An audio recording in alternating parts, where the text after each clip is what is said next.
And we're back. What's up, everybody? Benja Well Done coming at you live on this beautiful Sunday, April the 26th at 9:52 in the morning. How are you doing? So here's the thing. I hate when people are stupid with statistics. And here's what I'm getting at. Just hear me out. This is what I'm saying.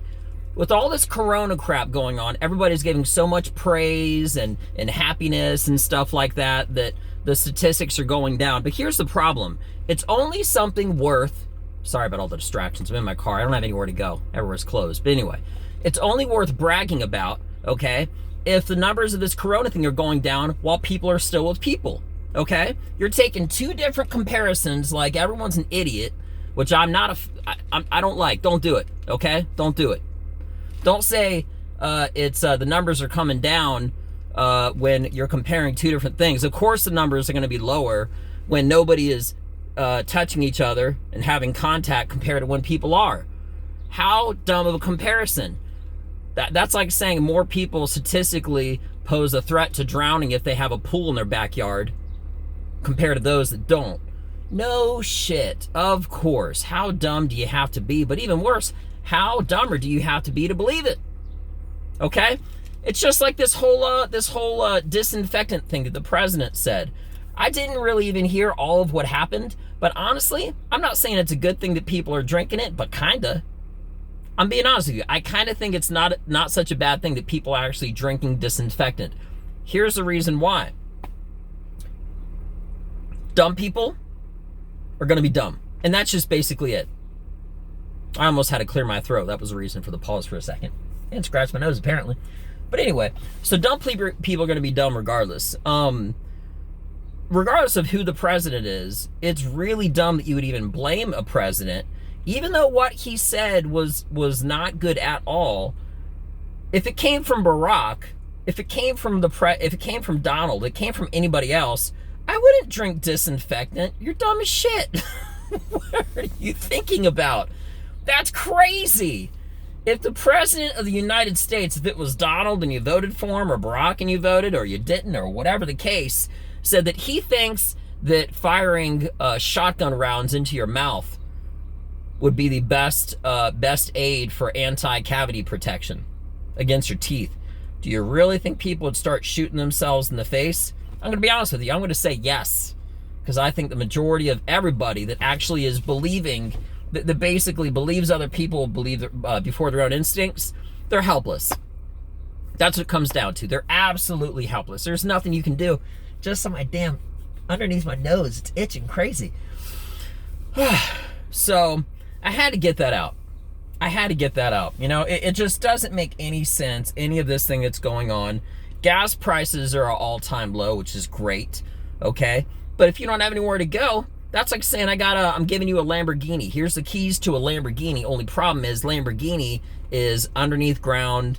It's sealed off in a concrete bunker, and you won't ever have access to it.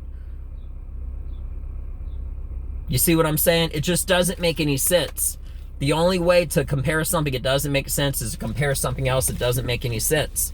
Just like saying the numbers are reducing now that people aren't having contact. No shit. If you want to brag about something, if you find a cure, God hope, okay, for this whole corona thing, all right, start talking about the numbers are coming down based off of the cure or vaccination or whatever.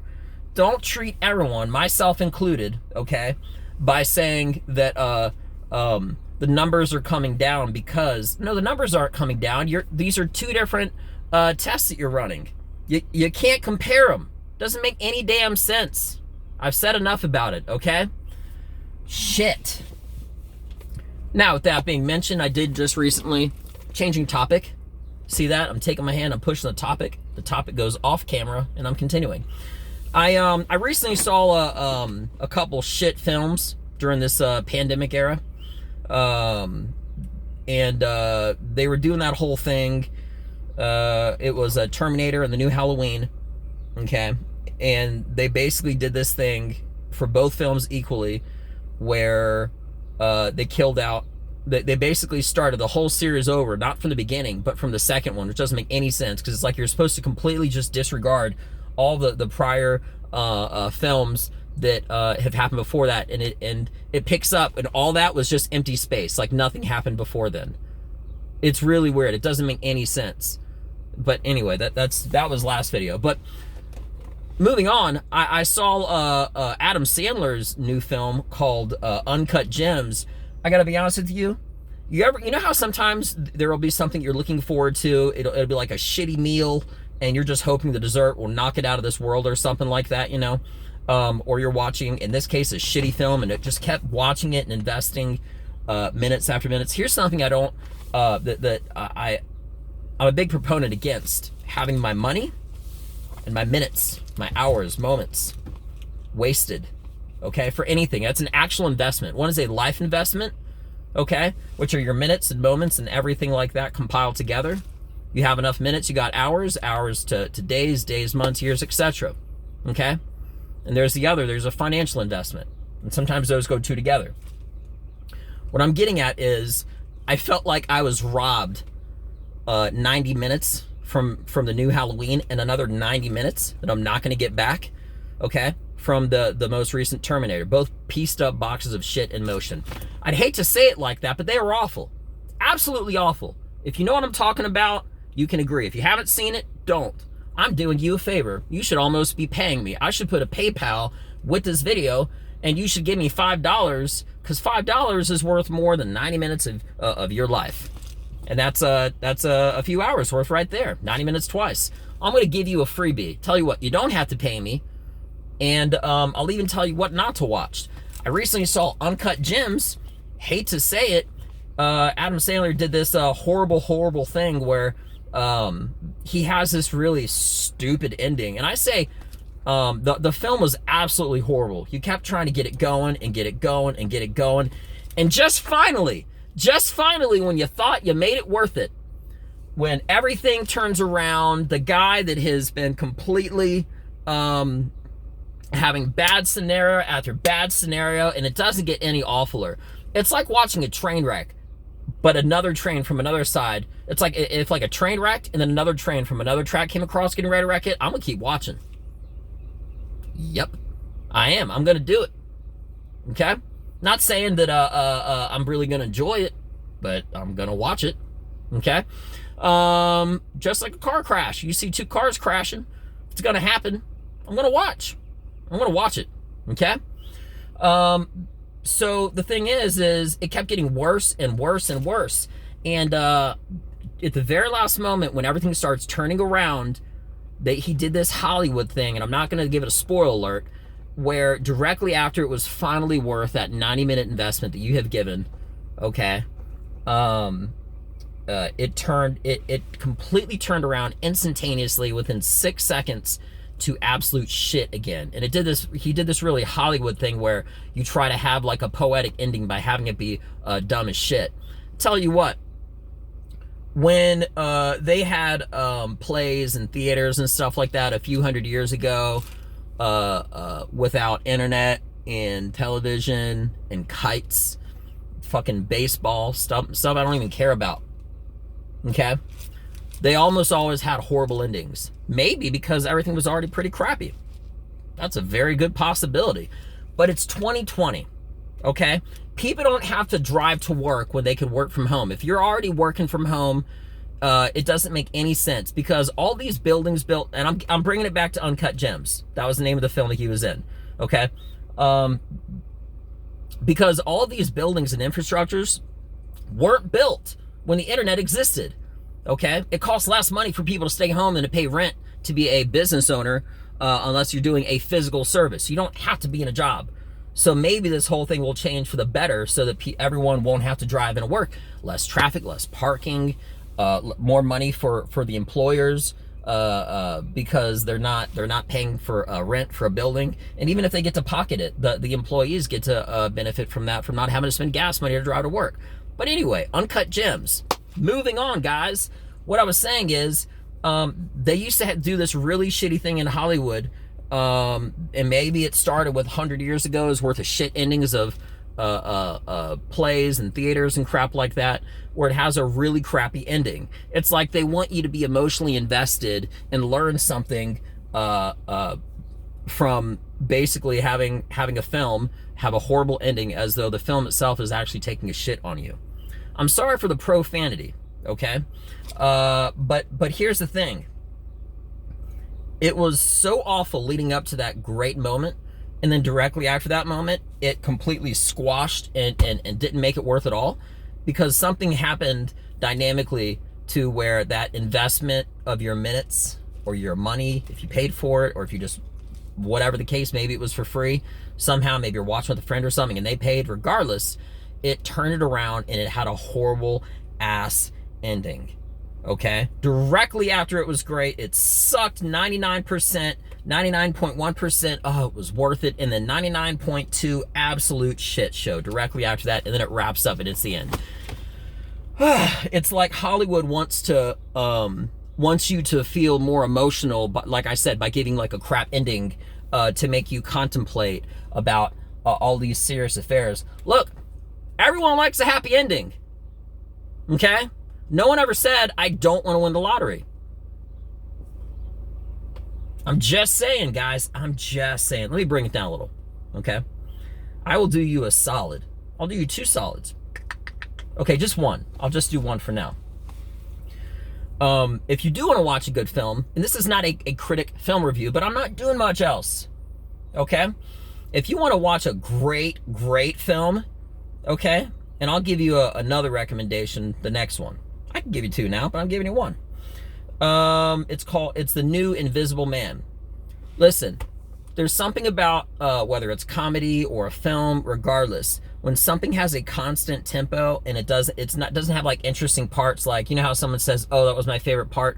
Invisible Man, I'm telling you right now, the most recent one that just came out, is amazing. It's basically about this abusive husband that's beating up his wife, girlfriend, whatever, okay? It's his significant other.